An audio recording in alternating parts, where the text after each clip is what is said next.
রাস্তায় টানটান উত্তেজনা, বিজিবি পুলিশ মোতায়েন। বাংলাদেশ আবারও দেশের রাজনীতিতে চরম উত্তেজনা। শেখ হাসিনার দল আওয়ামী লীগ এবার লকডাউন ডেকেছে। শহরগুলো যেন যুদ্ধক্ষেত্র।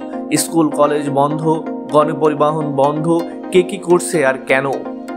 14 থেকে 17 নভেম্বরের জন্য ঘোষিত এই লকডাউনের মাধ্যমে আওয়ামী লীগ শুধু ক্ষমতা দেখাতে চাচ্ছে, সাধারণ মানুষকে আটকে রাখতে চাচ্ছে। রাস্তায় সেনা, ট্রাফিক বন্ধ, দোকান মার্কেট বন্ধ। কেউ প্রশ্ন করলে এটা কি জনগণের জন্য, না শুধু রাজনৈতিক নাটক? সবচেয়ে বড় বিষয়, শেখ হাসিনার বিচার রায় ঘোষণা হবে আগামী 17 নভেম্বর। কিন্তু প্রশ্ন উঠেছে, এই বিচার কি আদৌ হবে, নাকি আবার একটি রাজনৈতিক অভিনয় যেখানে সাধারণ মানুষ শুধু নষ্ট হতে বাধ্য?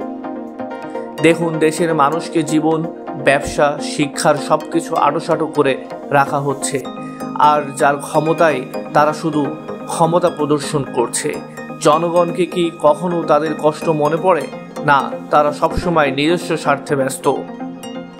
আপনার মনে কি হচ্ছে, এই রাজনৈতিক নাটক কখন শেষ হবে? দেশের মানুষ কি সবসময় এই লকডাউনের বলি হতে হবে? কমেন্টে লিখুন, আমরা জানতে চাই আপনার মতামত। ভিডিওটি যদি আপনার চোখ খুলে দেয়, লাইক দিন। আরও সত্য খবরের জন্য সাবস্ক্রাইব করুন এবং বেল আইকন চাপুন।